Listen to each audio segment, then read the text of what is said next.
Hi, everyone. This is going to be Jackson Talk. This is Beth Moore, all the way from Limerick, working with Kevin Burke. And he's going to talk to us about a form of distributional regression, so-called. I refer to that as NPR models. Multi, I used to call them parametric, but I think we should call them multi-predictor models.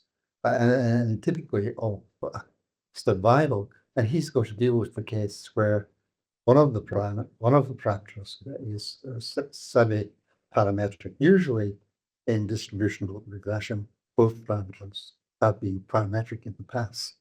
So we can get the people up and every forward pointing of stage. Thank you. Hope you go. Hi everyone, and thanks Gompertz for the introduction. My name is Jack Moore. Currently carrying out my PhD at the University of Limerick under the supervision of Dr. Shira McAdam and Dr. Kevin Burke.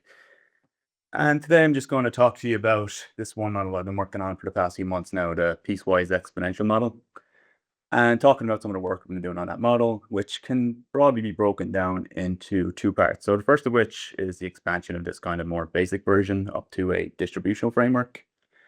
And then secondly, the implementation of penalties for two purposes. First of which is actually choosing the number of pieces in this piecewise model.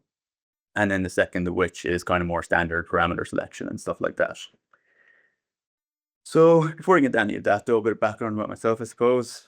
So I completed my bachelor's degree in mathematical sciences at the University of Limerick.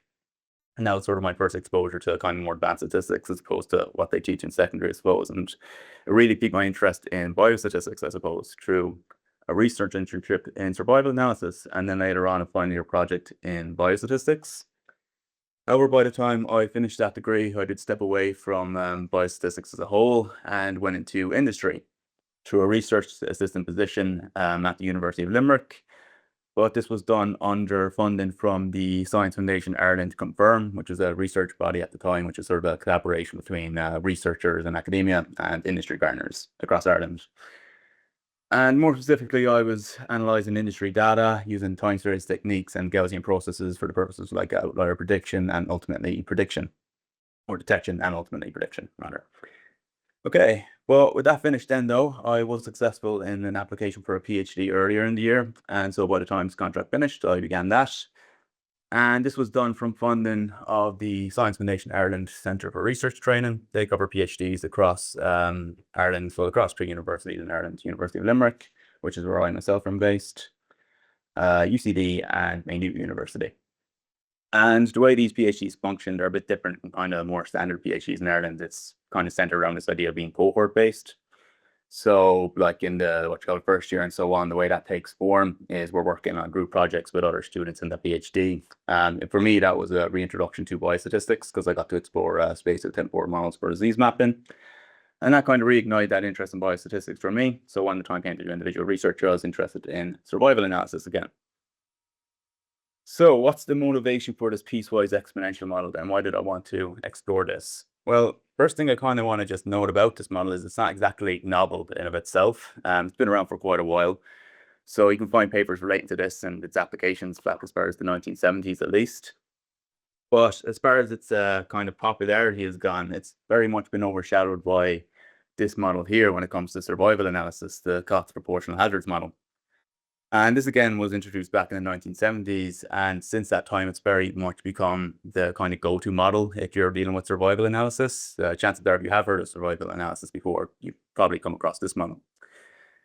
But despite this popularity, there has been a resurgence of interest in the piecewise exponential model in recent years. What particularly drew our attention to this was a research group over in the University of Munich, through members such as Andreas Bender, Grahl, and Fabian Scheupel, who have been doing a lot of work to expand this model and also improve its accessibility by the package state-graded PAN tools is a useful one in there for, just implementing this model as well. So that kind of piqued our interest and kind of caused us to, ask ourselves what we might be able to do to improve this model.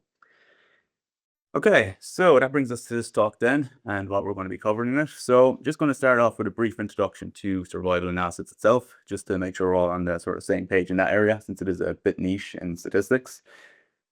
Then talk about that standard piecewise exponential model, some of the inherent benefits it has, how to fit it, performance, and so on. How we built it up, the distributional framework, and then the implementation of those penalties. So starting off, we'll just cover the actual type of data that we need to work with in this sort of field, and that is time to event data. So simply put, we're just analyzing the time until some event occurs. What that event is could be a number of things. So for example, medical research, that's a big one when it comes to survival analysis. We might be interested in analyzing patient survival time for, a variety of treatments if they're afflicted by a certain disease and so on. So in that case there, the event would be the patient's death. Over next to that, we have industrial research. So in that situation, we might be interested in, a number of machines on a production line and interested in how long it takes for some of them to fail and so on. And then that's the economic research. So how long until a company is profitable, for example. And so what is survival analysis then? Well, generally, this is just sort of a, name given to encompass all the statistical methods that are designed for handling this time to event data. And sort of the main quirk of these methods is they have to account for the following question, which is what if the event does not occur? So returning to that medical example we were talking about earlier, we're analyzing some patients with a disease under a certain treatment. And what happens if the patient is still alive when the study ends? Well, we could be analyzing that patient for, 3 years or so. We don't really want to throw out all that data. So what we're going to do is still use it, but we're just going to account for the fact that the event never occurs. And so that's what we call censored data. Not to be confused with any other definition of censorship. That's just what we call it. So continuing on that theme of censoring then, and just to kind of visualize that idea a bit more, returning to that then, say we have 5 patients in this sample, and we have that end of the study there indicated by that red line. So, for patients, well, for every patient here, except for the middle one, they enter the study at a known time, signified by the left-hand side, that line there. And then they experience the event, which would be, the end of the line. And so that's all well and fine for most patients there, except for the middle patient who, by the end of the study, they were still alive. So for all intents and purposes, we're never going to know when the event occurs. Even if it occurs, just after the end of the study, we'll be none the wiser. So this is going to be censored data. And more specifically here, this would be a form of right censorship. And there are other types. For example, continuing with this example, but this time operating on the idea that they're not being continuously monitored, but instead these patients are just coming in for regular checkups or so on. So again, we could have the middle patient where, they never experienced the event throughout all these checkups. So that would still be a form of right censorship. But then we could also have, like the bottom 2 patients here, they experience the event sometime between, the first checkup and the end of the study. So that would be a form of interval censorship. And then as well as that, we have the patient there second from the top who, experienced the event before even the first checkup. That would be a sort of type of left censorship. But in the context of like survival analysis in general, these 2 forms of censorship here are far less common. And the most popular one is this right censorship. So from this point onwards, that's just what we're going to be focused on in our data. Moving on to some commonly used functions in survival analysis then, there's 2 ones we need to just be aware of really. The survivor function, first of all, the definition of which is shown here. But essentially what that's just going to do for some time t is tell us the probability of a patient surviving up until that time. And so we have a demonstration of a curve there. And as you'd expect, the longer time you give it, the less likely it is a patient's going to survive up until that time. Then the other function we need to be aware of is the hazard function.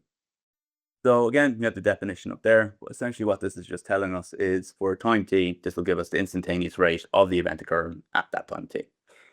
As for the shape of this function, it can be a few things. So for example, we can have a constant hazard. And what that would mean then is that throughout the study, the event is going to be equally likely to occur at any one time.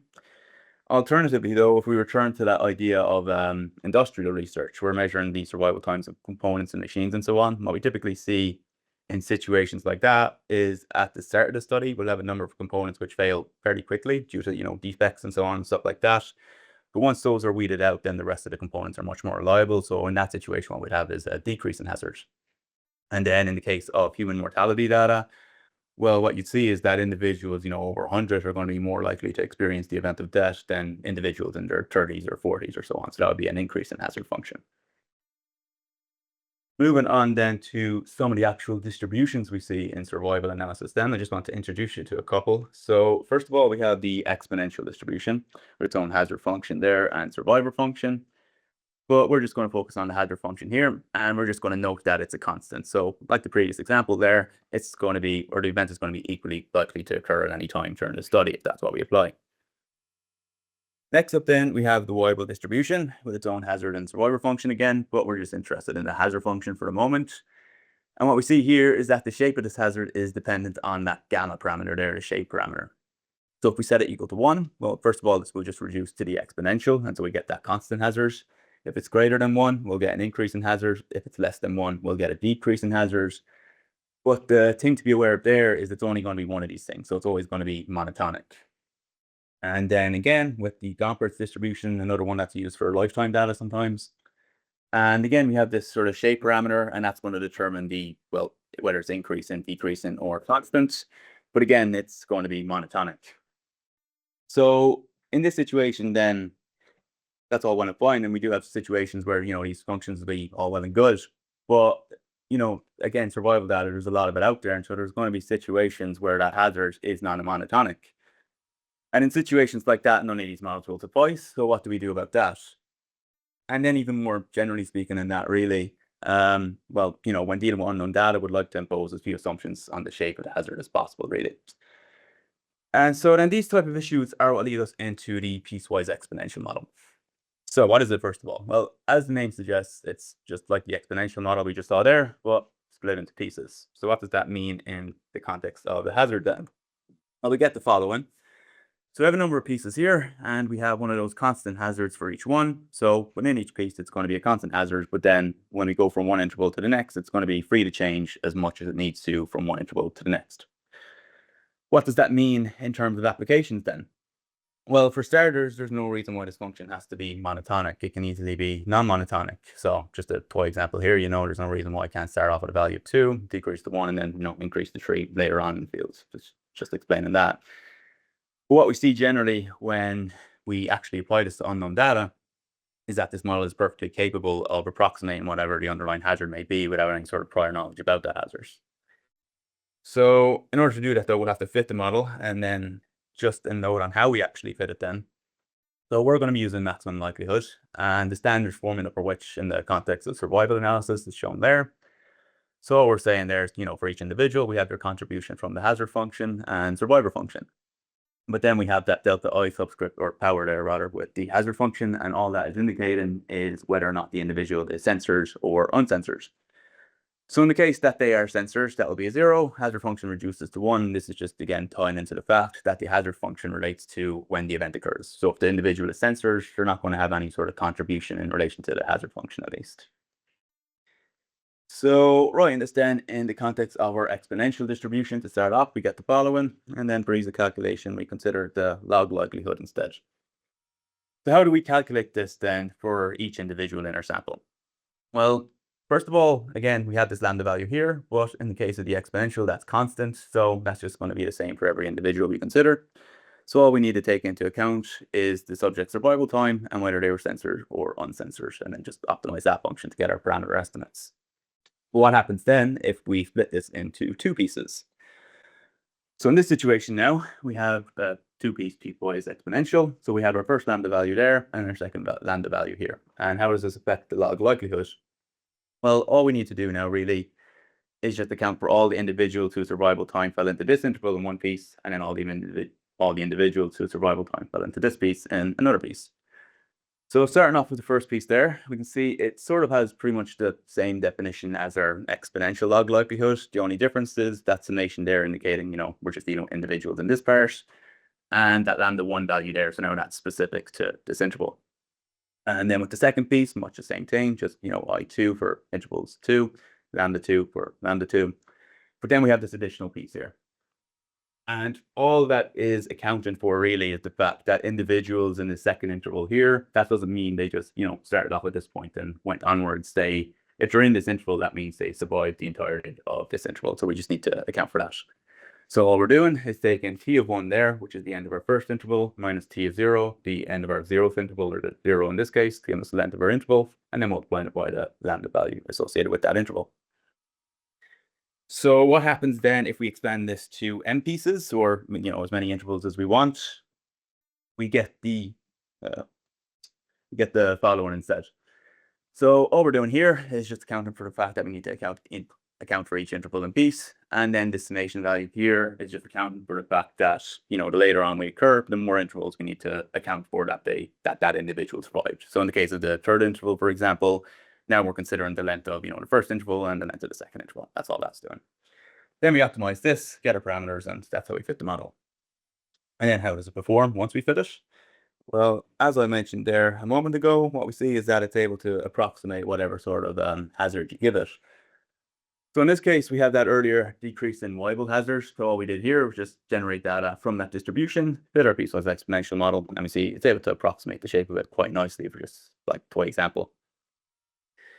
And so that pretty much concludes our introduction to the piecewise exponential model in its standard form, at least. But when dealing with survival data, you know, typically we're not just going to be dealing with the survival time of the patient and whether they were uncensored or censored.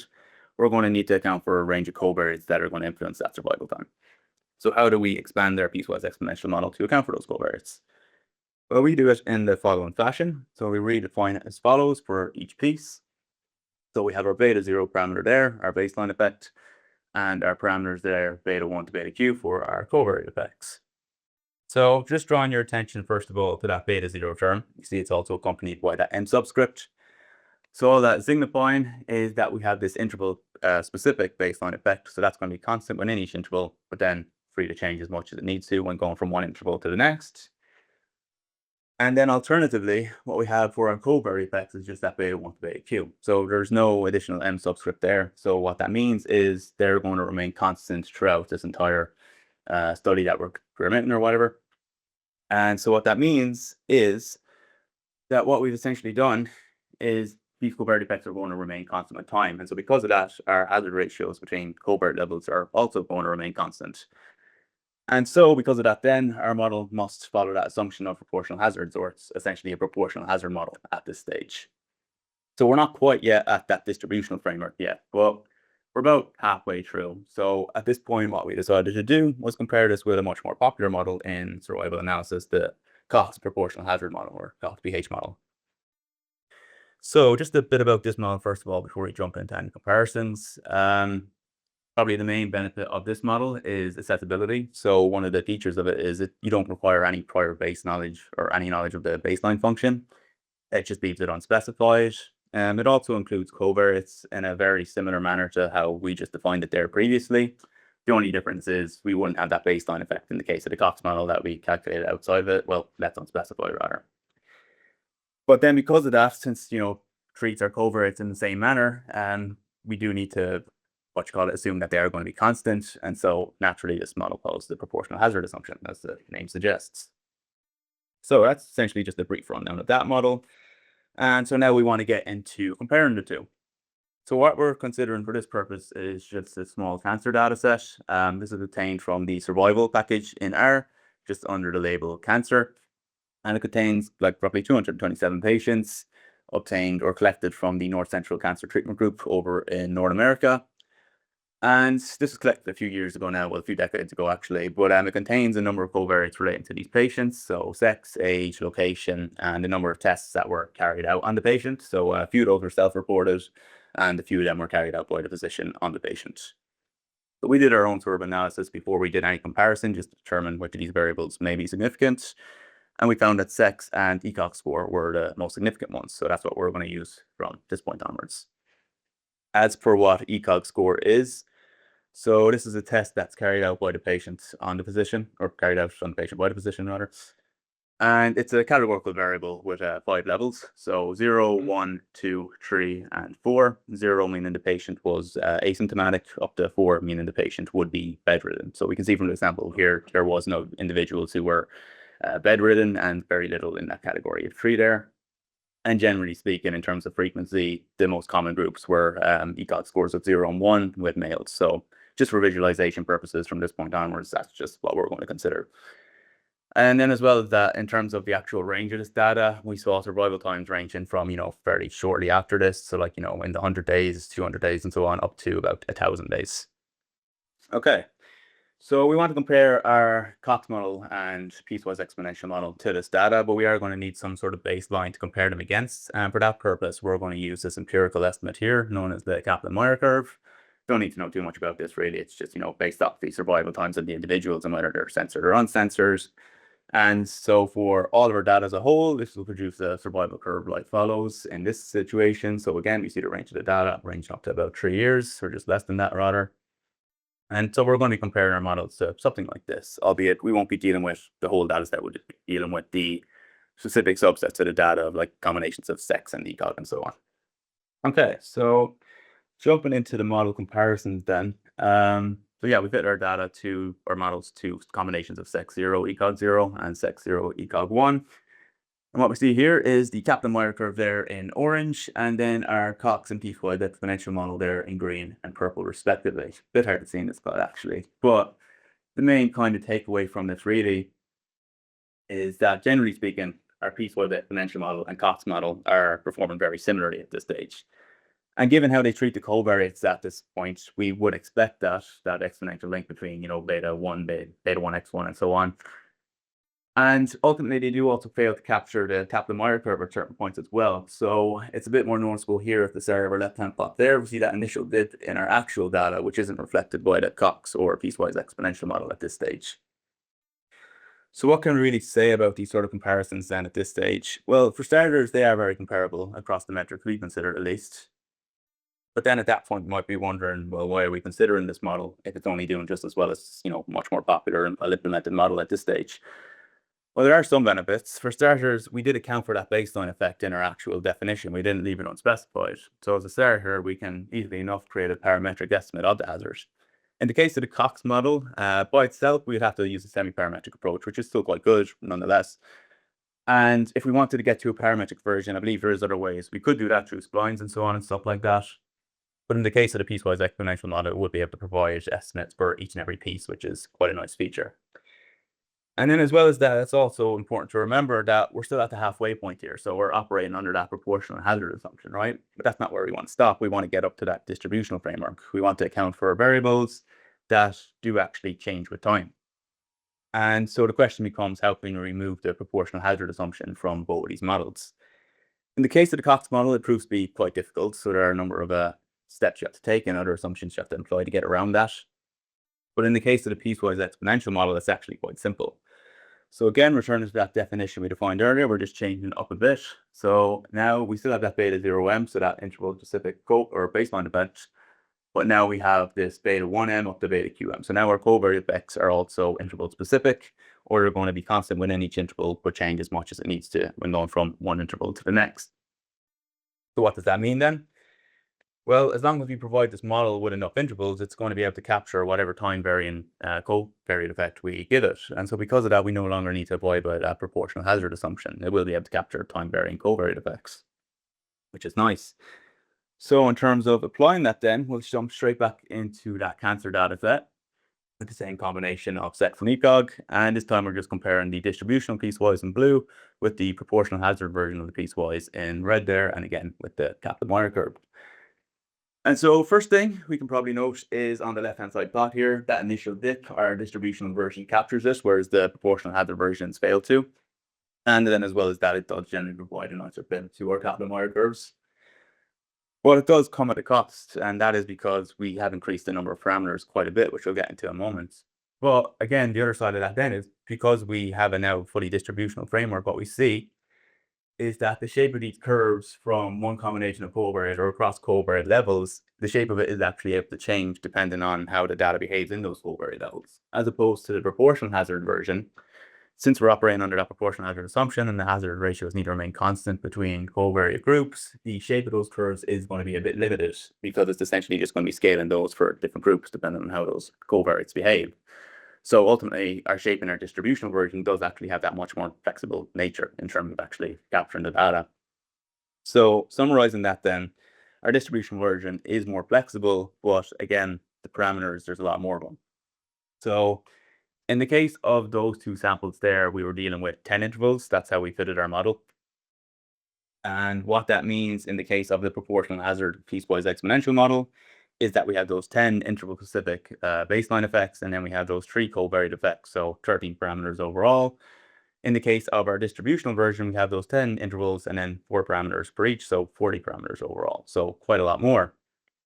But again, we do kind of want to keep that flexibility. So the question becomes, how can we reduce this number of parameters while still maintaining that, new flexibility feature that we just demonstrated? And the way we're going to do that is by taking a closer look at our intervals. So just a note on how we actually define these, first of all, we've kind of glossed over that back throughout all this so far. And the way we've done it so far is through this sort of data-driven approach. So what we do for each sample is we choose the number of intervals we want to have. What we then do is take a subset of our data, which is just going to be the number of, or the uncensored individuals. And then we divide this data up into, or we divide it into the number of intervals we want, such that the number of events in each interval or in each piece is going to be the same. And then with those intervals defined, we reapply that to all of our data, censored and uncensored. And generally speaking, that performs quite well. There are a few things to note about it though. So first of all, it is dependent on sample size. So in situations where we might have, say, 100 samples or 100 subjects in our sample, setting 1,000 intervals in that case, it's going to break the model, right? Because there's simply not going to be enough data for each interval. And even if we were to, reduce it to, say, one subject per interval, stuff like that is going to result in a very unstable model. But for our purposes so far, anyway, what we found was that, generally speaking, for samples of 100 or greater, 10 intervals would suffice for providing decent fits for most models. Well, it's not perfect though. So again, returning to our Weibull fit from earlier, again, this provided a decent enough fit, but if we focus our attention around 0.5 here, so we see just before this point, right, we have a fairly large jump in step size.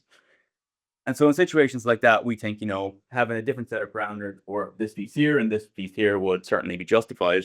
But if we focus on this point here, then just afterwards, you see there's a very slight jump there. And so in situations like that, do we really need an entirely different set of parameters for both those different pieces? And we don't think that is the option or the best way to go about it. So what we're interested in now is finding intervals like this in our original distributional fit.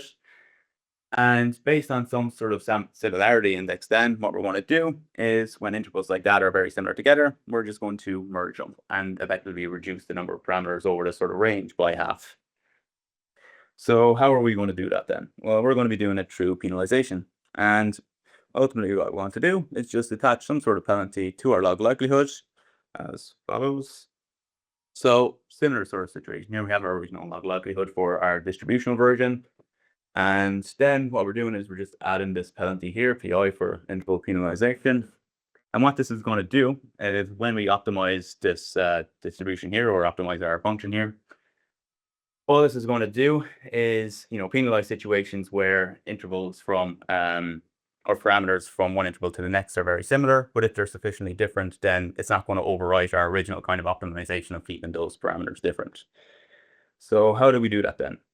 So we're starting off with a Lasso penalty. So this is what we are using. So we have our lambda there. That's just our tuning parameter. And then we have the absolute value of the difference between some parameter beta q in one interval and that same beta q parameter in the previous interval. And then we're just summing this up for every combination of parameters and differences throughout our distributional model. Just a note then as well in that we have that asterisk next to the absolute function. So ultimately we decided not to use the absolute function itself, but rather an approximation to it. The reason being that, again, the starting point for this model is that fully distributional version. And so because of that, it is quite intensive or it has the opportunity to be quite intensive when we're fitting this based on the number of intervals and parameters we feed it. And so efficiency is definitely a concern for us when it comes to implementation. The way we got around that was by reducing our reliance on the numerical gradient produced by most optimization and functions in R, like NLM or Optum, and instead providing those functions with our own analytical gradient. But what that means then when adding the penalty to this is we also need to calculate the gradient of that penalty itself and add it to our original gradient likelihood. And so the absolute function is going to cause issues there due to its behavior around 0. And so instead we use the following approximation here with epsilon just being a small value. So we set it to 0.0004. And this choice of approximation along with that epsilon value is based on the results from the paper Penalised parameter selection for multi-parameter regression in survival analysis.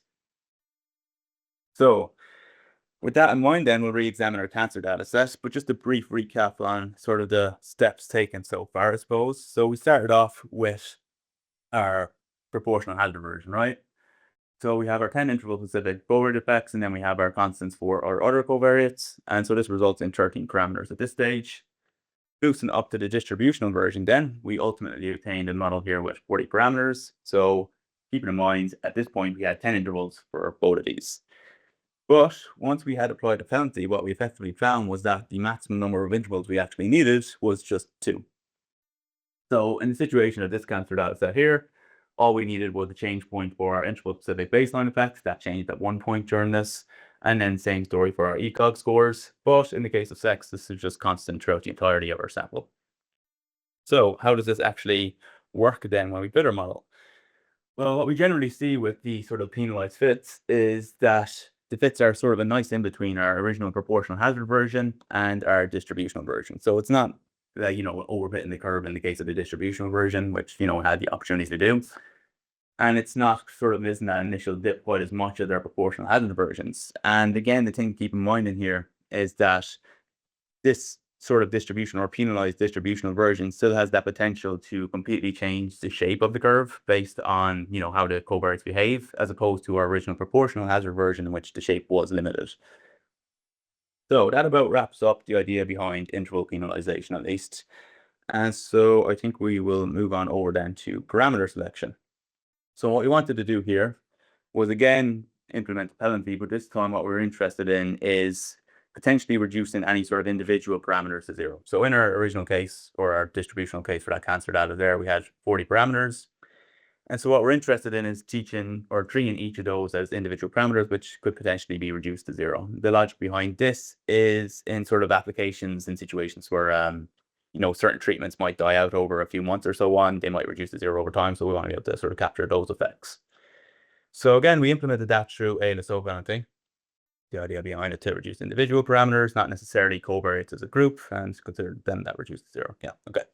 So what we implemented again was the Lasso penalty, and just the definition for here, very similar to our previous one. Just, this time we're just going to consider individual parameters here instead of differences or something like that.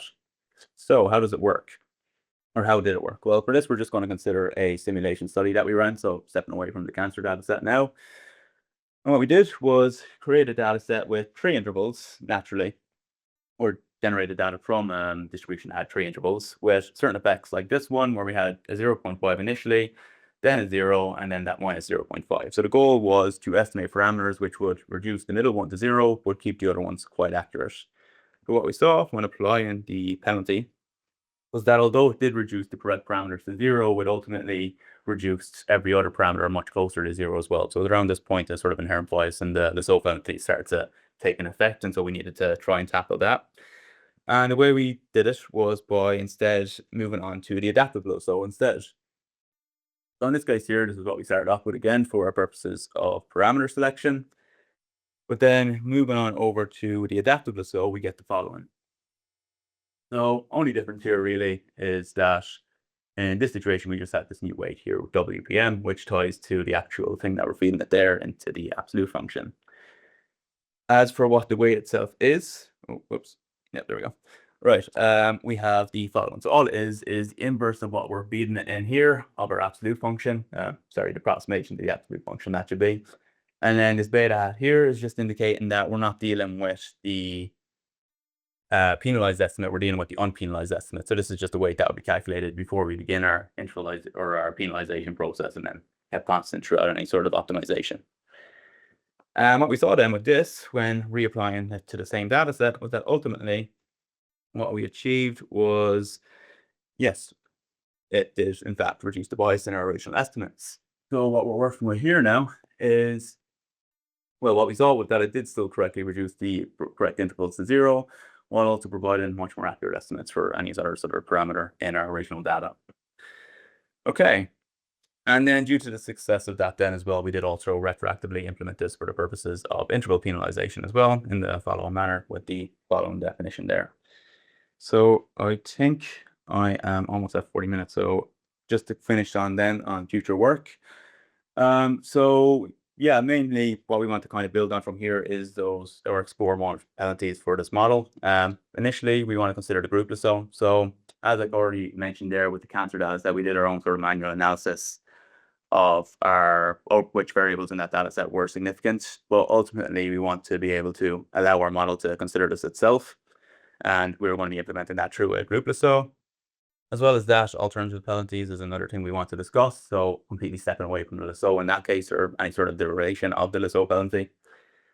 And then that's the alternative interval definitions as well. So we also want to consider a few different directions in this approach. One example would be, instead of using that sort of data-driven approach at the start, instead consider applications wherein we might use knowledge from experts to define those initial intervals.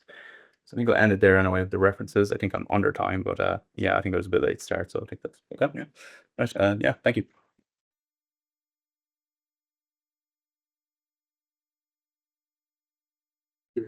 Any questions? You touched on the looking to basically look at new data sets and for it to set parameters up front. What other limitations are you going to be facing with data sets as they come in? Sorry, could you repeat that? So you had a data set. Against the data set, you looked to set the parameters to allow the analysis to take place. Yes. In which context are you in the original context? In looking forward, if I was looking at your future work, what are the limitations there in identifying parameters that you're going to apply to the for the group as well? Yes. Oh, right. Well, we're kind of underway on that, really. We haven't run into much issues that we're kind of already completed. I just couldn't decide to include it in this, but the group itself kind of for its standard uses seems to be quite sufficient for this as well. It was able to capture it quite nicely, and it seems to be working well enough. Thank you.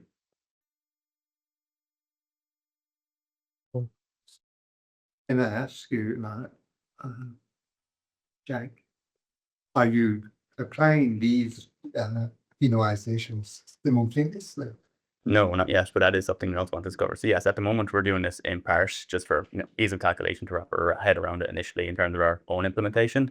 But yes, there are ways to actually do it simultaneously, which would be interesting to explore. That's something we've been talking on. Does it matter the order? In this case, I suppose for optimization, it would be handier to reduce the intervals initially, I suppose, because, in situations like this, we ultimately reduced it from, 40 to 2. So I think that's the biggest cost there. So getting rid of as many unnecessary intervals as necessary, I suppose, would probably be the best first step.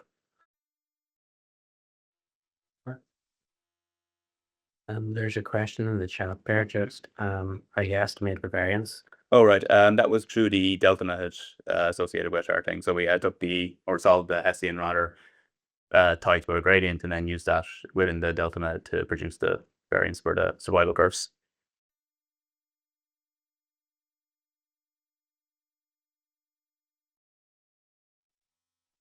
It's a big problem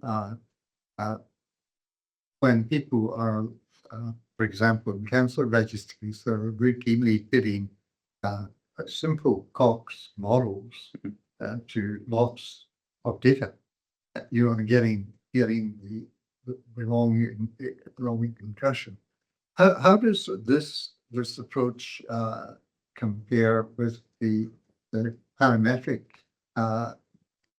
approach? With perhaps Weibulls, yeah, I suppose in terms of my own appeal to initially was that sort of initial level of interpretability tied to the fact that it's initially derived from that exponential distribution. That in itself, I think, has a certain level of interpretability that's maintained throughout for all these expansions. That makes it consistently kind of easy to grasp, I suppose. And in case of the proportional hazard or comparing to the Cox, then I do think that baseline effect, and particularly that kind of expansion to provide a parametric estimate of hazards, it's quite simple in the case of the piecewise exponential model without any sort of prior knowledge in regards to semi-parametric approaches and so on, which I think does give it some benefit in that aspect, I suppose. It has a lot of problems in the sense if you have to pre-specify the elements of the group so that there's a sort of a natural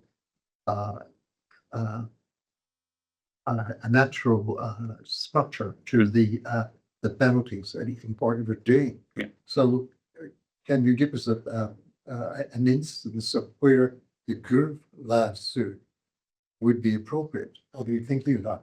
Well, in that case, we're thinking about sort of removing that manual selection of variables that we did with the cancer data set. So we had those like age, location, and so on like that, which we ultimately removed from the variables. But in that case situation there, we'd have that, say, 10 intervals of parameters for age, for example. We'd be treating those as a group. So in terms of grouping them, it would be based purely on the intervals, I suppose, or the interval specific parameters for that covariate. That would be the groups we're defining. Yeah. Would you, do you need the intervals, or what intervals are we talking about? Are we talking about intervals of covariate or intervals over time? Oh, sorry, intervals for the covariate intervals over time. So in this situation, or in the case of the presentation, we had that, like beta 1 for beta 1, 1, beta 1, 2, and so on like that. We're treating those columns as like our groups essentially, because at this point, this would be implemented before sort of individual parameter selection, I suppose, for just the reduction of insignificant variables. The parameter selection itself would then be implemented afterwards, ultimately. So in that situation, the groups are very much just the covariates themselves, irrespective of which interval parameter we might be looking at any one time.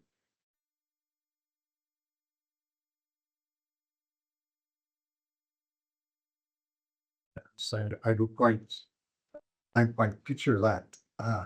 Usually with group that's through there is a kind of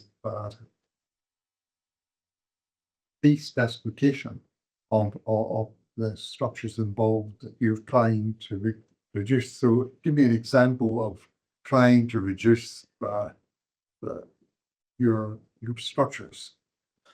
So in this case, we're ultimately in situations where the variable itself, so when we'd be looking at the individual parameters itself within all of those, and then we're using some sort of threshold based on the sum of those parameters within that group, I suppose, to ultimately reduce those to 0.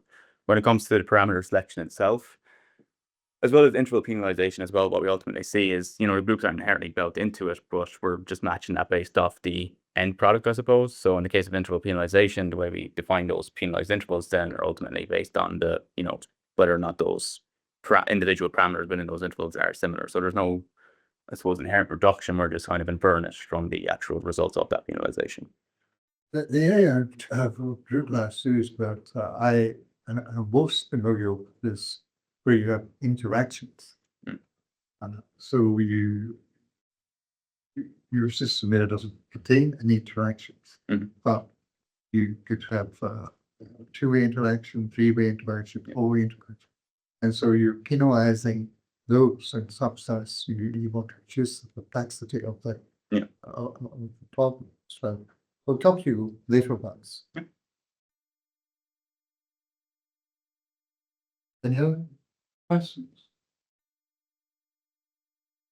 Any comments? No more online. No. Oh, okay. Well, I think we should thank Jack in the usual way. Thank you very much, Jack. Thank you.